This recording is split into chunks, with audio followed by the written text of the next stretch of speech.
Pernahkah Anda membayangkan tinggal di kota masa depan yang ternyata tidak berpenghuni sama sekali? Perkembangan dan kemajuan teknologi menjadikan dunia selalu terobsesi dengan esok hari. Kita membayangkan kota kristal dan keteraturan yang sempurna.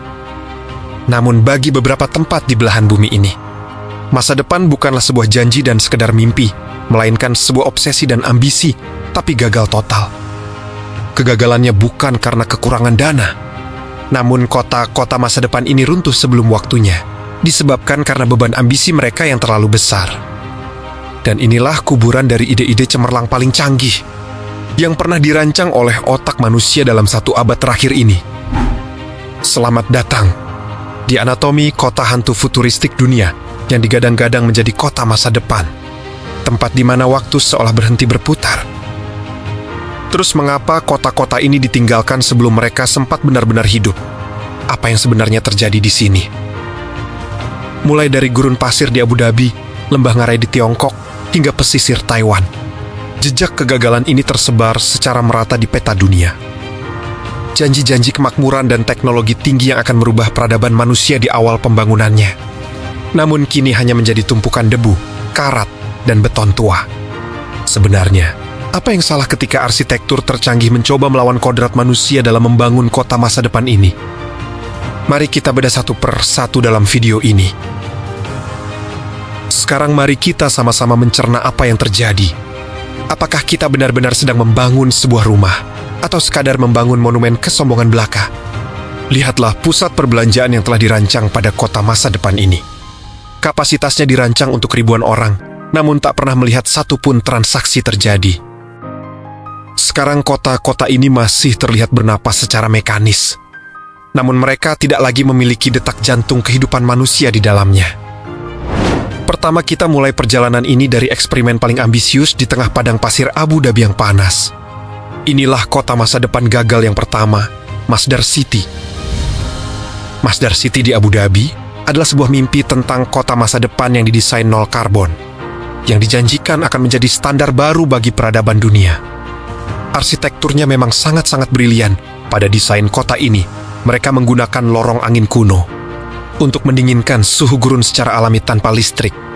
Di kota masa depan ini, teknologi canggih telah dirancang untuk menggantikan peran mobil. Mobilitas orang-orang akan diatur oleh sistem komputer pusat secara otomatis. Namun sekarang apa yang terjadi? Hanya segelintir peneliti dan mahasiswa yang tinggal di sini setelah pembangunannya hampir selesai. Sisanya, hanya sunyi yang menyelimuti setiap sudut gedung. Pembangunannya terhenti di tengah jalan. Target penduduk puluhan ribu orang yang akan menghuni kota ini menyusut drastis menjadi hanya beberapa ratus orang saja. Orang-orang menganggap bahwa kota Masdar City ini menjadi terlalu eksklusif dan terlalu mahal bagi orang biasa kalau hanya sekadar untuk datang dan menjalani hidup. Masalahnya sederhana, teknologi yang terlalu rumit. Salah satunya seperti panel surya yang dipakai di kota ini, membutuhkan biaya perawatan yang mustahil untuk dipenuhi secara terus-menerus. Hingga pada akhirnya, sekarang kota Masdar City lebih mirip sebuah set film fiksi ilmiah daripada sebuah pemukiman manusia, karena bangunannya terbengkalai dan tidak terurus. Dari hasil wawancara dengan orang yang tinggal di sana, dikatakan bahwa manusia tidak ingin tinggal di dalam sebuah laboratorium kota yang steril. Kita ingin tinggal di tengah komunitas yang hidup. Inilah sebuah mimpi dan ambisi kota masa depan dengan nol karbon. Kini terjebak dalam keterisolasian yang ia ciptakan sendiri, jauh dari denyut nadi peradaban nyata. Sekarang kita berpindah ke Tiongkok, tempat di mana skala dan kecepatan pembangunan adalah segalanya bagi mereka. Inilah kota masa depan gagal yang kedua, Ordos Kangbasi. Kota Ordos Kangbasi ini dirancang dan dibangun hanya dalam waktu 5 tahun. Sebuah kota instan yang dirancang untuk 1 juta penduduk. Jalanannya dibuat sangat lebar hingga mampu untuk mendaratkan pesawat kecil di sana.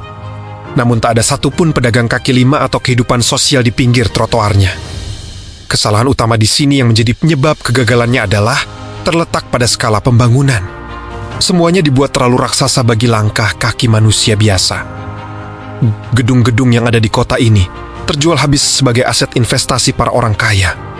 Tapi mereka tak pernah berniat untuk menghuninya. Ini adalah ghost city terbesar di bumi. Karena suasananya yang lengang dan sunyi, yang nampak hanyalah properti yang membeku di tengah padang rumput Mongolia. Ordos kang basi hanyalah seperti puncak gunung es. Dari model ekonomi yang mengutamakan pertumbuhan angka di atas kebutuhan nyata manusia. Lihatlah Tian Ducheng. Mereka membangun replika Paris di tengah Tiongkok, berharap romansa Eropa bisa menarik jutaan penghuni baru. Namun hasilnya tetap sama. Tanpa lapangan kerja dan ekonomi yang organik, replika Menara Eiffel ini hanya menjadi cangkang kosong yang ganjil. Beralih ke Malaysia, kota masa depan gagal ketiga, Forest City, kota yang menjanjikan hutan vertikal di tengah laut.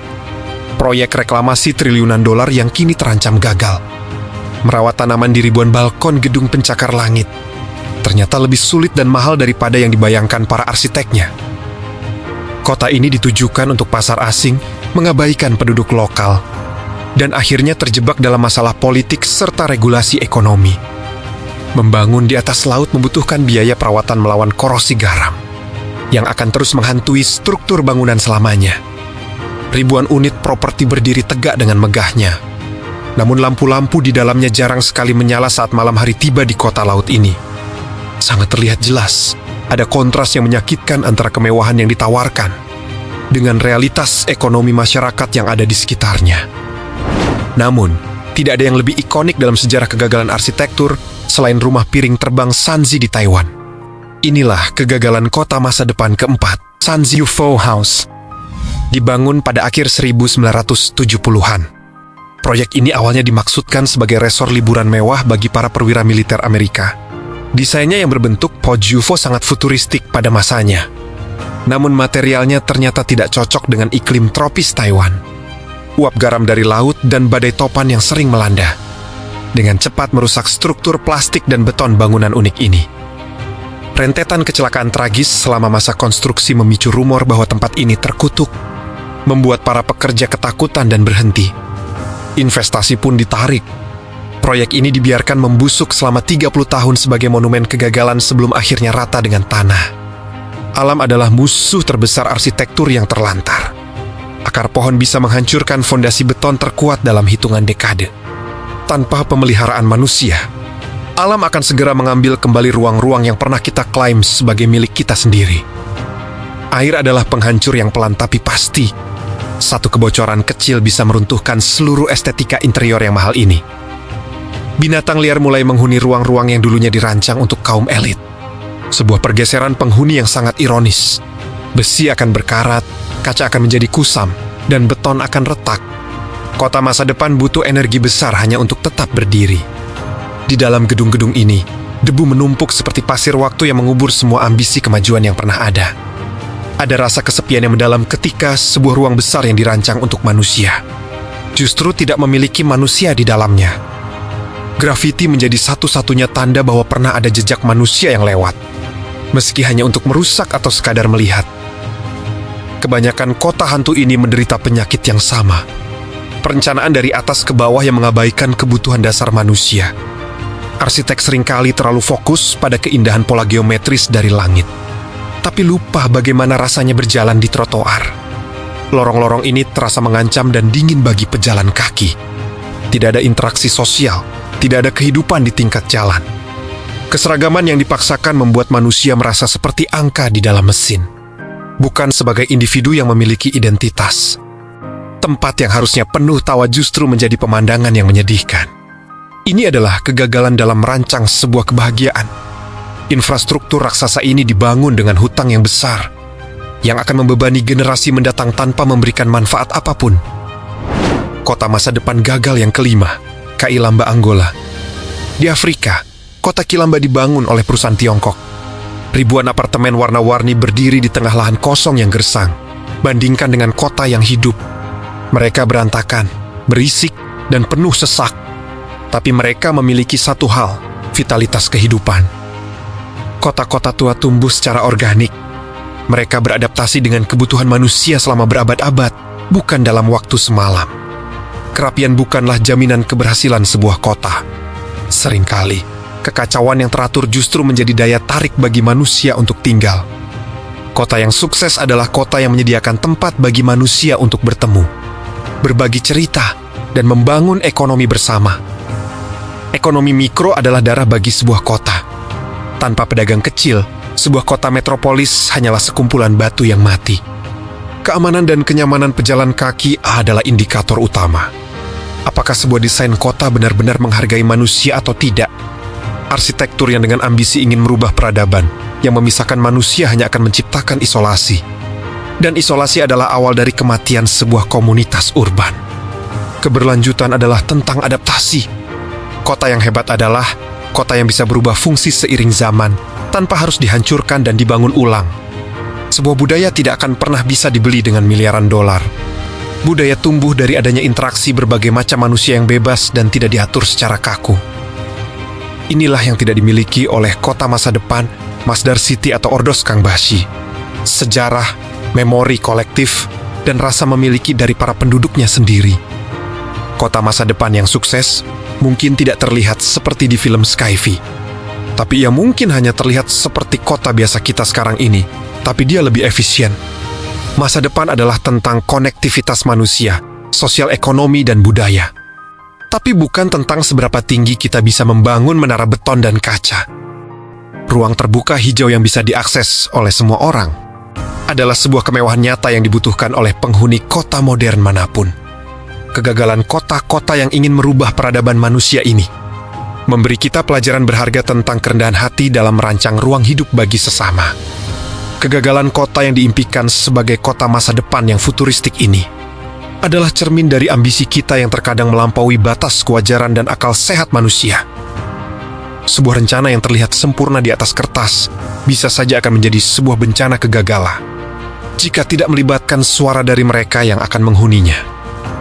Masa depan yang berkelanjutan akan selalu dimulai dari skala kecil, dari komunitas, dari rumah, dan dari interaksi yang paling sederhana dalam kehidupan kita. Kota adalah sebuah organisme yang bernafas. Ia butuh waktu untuk tumbuh, butuh waktu untuk berakar, dan butuh waktu untuk menjadi sebuah rumah sebagai tempat tinggal yang ternyaman. Melihat kembali kota-kota hantu ini, kita diingatkan bahwa kemajuan teknologi tanpa empati hanyalah sebuah kesia-siaan belaka. Setiap lampu yang menyala di jendela apartemen adalah tanda-tanda adanya kehidupan. Tetapi di kota hantu, kegelapan adalah satu-satunya penghuni yang abadi. Tantangan bagi para arsitek masa depan bukanlah membangun yang termegah, melainkan membangun yang paling manusiawi dan fungsional. Alam akan selalu menang pada akhirnya. Sebagai manusia, tugas kita adalah membangun selaras dengannya, bukan mencoba untuk menaklukkannya. Mungkin beberapa tempat memang lebih baik dibiarkan alami, daripada dipaksakan menjadi utopia yang berakhir sebagai luka di bumi. Kekuatan sejati sebuah kota terletak pada ikatan sosialnya. Tanpa itu, beton dan baja tercanggih pun tidak akan memiliki arti. Malam kembali menyelimuti monumen kesunyian ini. Sebuah pengingat bisu tentang mimpi-mimpi yang tidak pernah terbangun. Kita telah melihat sisi gelap dari ambisi manusia. Kota-kota yang dibangun untuk masa depan, namun terjebak menjadi masa lalu. Mari kita belajar dari reruntuhan ini. Mari kita bangun kota yang tidak hanya terlihat indah di layar, tapi juga nyaman di hati. Karena pada akhirnya, kota masa depan terbaik adalah kota yang membuat kita merasa lebih menjadi manusia yang utuh dan bahagia. Terima kasih telah menemani perjalanan ini. Jangan lupa untuk terus menghargai ruang di sekitar Anda. Sampai jumpa di kisah selanjutnya.